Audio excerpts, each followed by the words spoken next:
ସାଙ୍ଗମାନେ, ମୁଁ ଆପଣଙ୍କୁ ଏହି ଭିଡ଼ିଓରେ ବହୁତ ଇଣ୍ଟରେଷ୍ଟିଂ କାହାଣୀ ଶୁଣାଇବି। ଏହି କାହାଣୀରୁ ଆମେ ଜାଣିପାରିବା ଯେ ଶେଷରେ ଭଲ ମଣିଷ ସହିତ ଖରାପ କାହିଁକି ହୁଏ ଏବଂ ଏହାକୁ ଆମେ ସମାଧାନ କିପରି କରିପାରିବା। ଯେଉଁ ସମୟରେ ଆମ ସହିତ କିଛି ଅଘଟଣ ଘଟୁଛି ସେତେବେଳେ ଆମେ କ'ଣ କରିବା ଉଚିତ? ସାଙ୍ଗମାନେ, ଆମମାନଙ୍କ ସହିତ ଯେଉଁ ସମୟରେ ଅଘଟଣ ଘଟିଥାଏ ଆମେମାନେ ଏହା ଭାବି ମନ ଦୁଃଖ କରି ବସିଥାନ୍ତି କି ଏସବୁ ମୋ ସହିତ କ'ଣ ପାଇଁ ହେଉଛି, ମୁଁ ଏତେ ଅଭାଗା କ'ଣ ପାଇଁ? ବାରମ୍ବାର ଏ ଘଟଣା ପାଇଁ ଆମେ ଆମକୁ ଦୋଷୀ ମାନିଥାଉ ବା ରାଗି ଯାଇଥାଉ ବା ଆମେ ରାଗି ଯାଇଥାଉ ଭଗବାନଙ୍କ ଉପରେ, ନିଜ ଉପରେ ବା ଅନ୍ୟ କୌଣସି ବ୍ୟକ୍ତିଙ୍କ ଉପରେ। ଏହା ଭାବିଥାଉ ମୁଁ ମୋ ଜୀବନରେ ସଦାସର୍ବଦା ଭଲ କାମ ହିଁ କରିଛି, ମୁଁ କାହାର ଖରାପ ଚିନ୍ତା କରିନାହିଁ, ତଥାପି ଭଗବାନ ମୋ ସହିତ ଏପରି କାହିଁ କରୁଛନ୍ତି? ଏଭଳି ଆମର ରିଆକ୍ସନ୍ ହୋଇଥାଏ। ଚାଲନ୍ତୁ ଆସିବା କାହାଣୀକୁ। ଜଣେ ବେପାରୀ ଥିଲା। ସେହି ବେପାରୀ ଜଗନ୍ନାଥଙ୍କ ଭକ୍ତ ଥିଲା। କେବେ କାହାରି ଖରାପ ଚିନ୍ତା ବି କରୁନଥିଲା କି କାହାର ମନରେ ଦୁଃଖ ବି ଦେଉନଥିଲା। ସେ ପ୍ରତ୍ୟେକ ଦିନ ଜଗନ୍ନାଥଙ୍କ ମନ୍ଦିରରେ ପ୍ରାର୍ଥନା କରି ଭଗବାନଙ୍କ ଆଶୀର୍ବାଦ ନେଇ ଯାଉଥାଏ। ଏହି ବେପାରୀର ଆଖପାଖ ଗାଁରେ ବହୁତ ସମ୍ମାନ ବି ଥିଲା। ଅନ୍ୟ ପାର୍ଶ୍ୱବର୍ତ୍ତୀରେ ଅନ୍ୟ ଏକ ବ୍ୟକ୍ତି ବହୁତ ଦୁଷ୍ଟ ବ୍ୟକ୍ତି ଥିଲା। ସେହି ବ୍ୟକ୍ତିଟି ସେହି ସମୟରେ ସେହି ମନ୍ଦିରକୁ ଯାଉଥିଲା ଯେଉଁ ସମୟରେ ବେପାରୀ ମନ୍ଦିରକୁ ଯାଉଥିଲା। ମନ୍ଦିରକୁ ଆସି ଲୋକମାନଙ୍କୁ ଓ ପଶୁମାନଙ୍କୁ ବହୁତ ପରିଶାନ କରୁଥିଲା। ସେହି ନୀଚ ବ୍ୟକ୍ତି ପଶୁମାନଙ୍କ ଉପରେ ପଥର ମାରୁଥିଲା। ସେହି ବ୍ୟକ୍ତି ମଦ ପିଉଥିଲା ଏବଂ ଜୁଆ ମଧ୍ୟ ଖେଳୁଥିଲା। ସେହି ନୀଚ ବ୍ୟକ୍ତିଟି ମନ୍ଦିରରେ ଆସୁଥିବା ଲୋକମାନଙ୍କର ଚପଲ ମଧ୍ୟ ଚୋରି କରୁଥିଲା। ଦିନେ ବହୁତ ବର୍ଷା ହେଉଥିଲା ଓ ମନ୍ଦିରକୁ କେହି ଆସି ବି ନଥିଲେ। ସେହି ନୀଚ ବ୍ୟକ୍ତିଟି ଦେଖିଲା ମନ୍ଦିରରେ କେହି ବି ନାହାନ୍ତି। ପୂଜାରୀର ନଜର ଠାରୁ ଚୋରେଇ ସେହି ବ୍ୟକ୍ତି ମନ୍ଦିରର ସମସ୍ତ ଟଙ୍କା ପଇସା ଚୋରି କରି ନେଲା। କିଛି ସମୟ ପରେ ବେପାରୀ ମଧ୍ୟ ମନ୍ଦିରକୁ ଆସିଗଲା ଏବଂ ଏହି ଚୋରିର ବଦନାମୀ ଏହି ବେପାରୀ ଉପରେ ଲାଗିଗଲା। ଲୋକମାନେ ବେପାରୀକୁ ବହୁତ ଅସମ୍ମାନ କଲେ ଓ ବହୁତ କଥା କହିଲେ।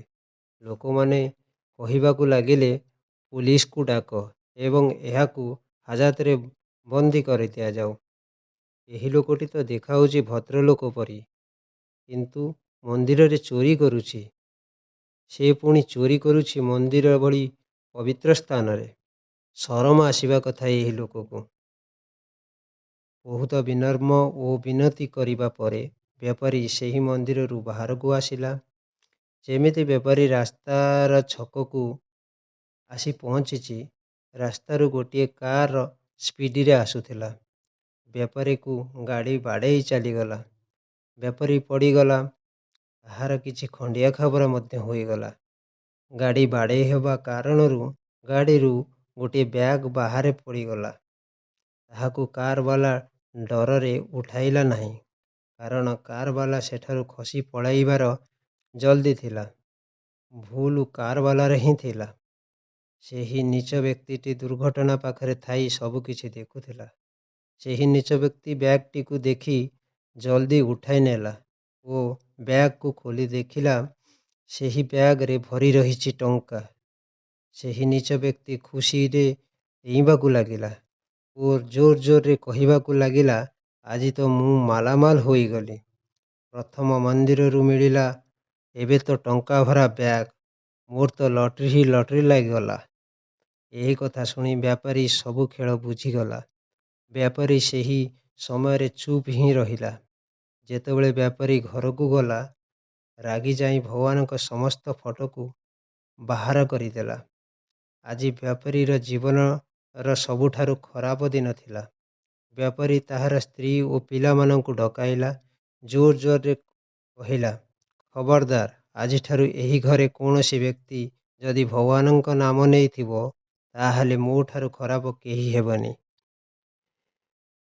ଏହି ଦୁନିଆରେ ଭଗବାନ ନାହାନ୍ତି, ସବୁ ମିଛ କଥା। ଭଗବାନଙ୍କ ଭଳି ଏଠାରେ କିଛି ହିଁ ନାହିଁ। ସବୁ ମନଗଢ଼ା କଥା। ଯଦି ବା ଏ ଦୁନିଆରେ ଭଗବାନ ଅଛନ୍ତି, ତାହେଲେ ଏହା କ'ଣ ସେ ଦେଖିପାରୁନାହାନ୍ତି? ମୁଁ ଚୋର ନୁହେଁ, ସେହି ପାଖଣ୍ଡୀ ଲୋକଟି ଚୋର। ମୁଁ ଆଜି ପର୍ଯ୍ୟନ୍ତ କାହାର କ୍ଷତି କରିନାହିଁ, ଆଉ ମୋ ପାଇଁ ଏତେ କ୍ଷତି? ଜଗନ୍ନାଥଙ୍କ ଭକ୍ତ ସମ୍ପୂର୍ଣ୍ଣ ରୂପରେ ତାହାର ହୃଦୟ ଭାଙ୍ଗି ଯାଇଥିଲା। ରାତ୍ରରେ ସେ କିଛି ବି ନ ଖାଇ ବିଛଣାକୁ ଚାଲିଗଲା ଓ ବହୁତ ସମୟ ବିଛଣାରେ ପଡ଼ି ପଡ଼ି ନିଦରେ ଶୋଇଗଲା। ତାହାକୁ ରାତ୍ରରେ ସ୍ୱପ୍ନରେ ଜଗନ୍ନାଥ କହିଲେ, ତୁମେ ଜାଣିଛ, ଆଜି ତୁମର ଏ ଧରିତ୍ରୀ ପୃଷ୍ଠରେ ଶେଷ ଦିନ ଥିଲା। ଆଜି ତୁମର ମୃତ୍ୟୁର ଦିନ ଥିଲା। ତୁମେ ଜାଣିଛ, ତୁମେ ତୁମର ପୂର୍ବ ଜନ୍ମରେ ତୁମେ ଜଣେ ସାଧୁଙ୍କ ଉପରେ ଗାଡ଼ି ଚଢ଼େଇ ଦେଇଥିଲ। ସେଥିପାଇଁ ଏ ଜନ୍ମର ପୁଣ୍ୟ ଥିବାରୁ ତୁମେ ବଞ୍ଚିଗଲ। ସେହି ନୀଚ ବ୍ୟକ୍ତିର ଏହି ଜନ୍ମରେ ରାଜଭୋଗ ଥିଲା, କିନ୍ତୁ ତାହାର କୁକର୍ମ ଥିବାରୁ ଏ ଜନ୍ମରେ ତାକୁ କିଛି ହିଁ ଟଙ୍କା ମିଳିଲା। ସାଙ୍ଗମାନେ, ଏହି କାହାଣୀରୁ ଆମକୁ ଏହି ଶିକ୍ଷା ମିଳିଲା କି ଆମେ ଆମ ଜୀବନରେ ସୁଖ ହେଉ କିମ୍ବା ଦୁଃଖ ହେଉ, ଯାହା ବି ମିଳୁନା କାହିଁକି, ଆମେ ଆମର ଭଗବାନଙ୍କ ଉପରେ ଆମର ବିଶ୍ୱାସ କେବେ ବି କମ୍ କରିବା ଉଚିତ ନୁହେଁ। ଯଦି ବା ଆମ ସହିତ କିଛି ବା ଖରାପ ହେଉଅଛି, ଆମେ ବା ଯଦି ଆମର କର୍ମକୁ ଠିକ୍ ଭାବରେ ପାଳନ କରୁଛନ୍ତି, ତେବେ ତାହା ଆମକୁ ଏତେ କ୍ଷତି ହେବନି ଯେତିକି ହେବାର ଥିଲା। ଆମର କର୍ମ ହିଁ ଆମର ଭବିଷ୍ୟ ଲେଖେ। ଆମର କର୍ମର ଫଳ ହିଁ ଆମକୁ ମିଳିଥାଏ। ଗଳ୍ପଟି ଏଇଠି ସମାପ୍ତ ହେଲା। ଜୟ ଜଗନ୍ନାଥ।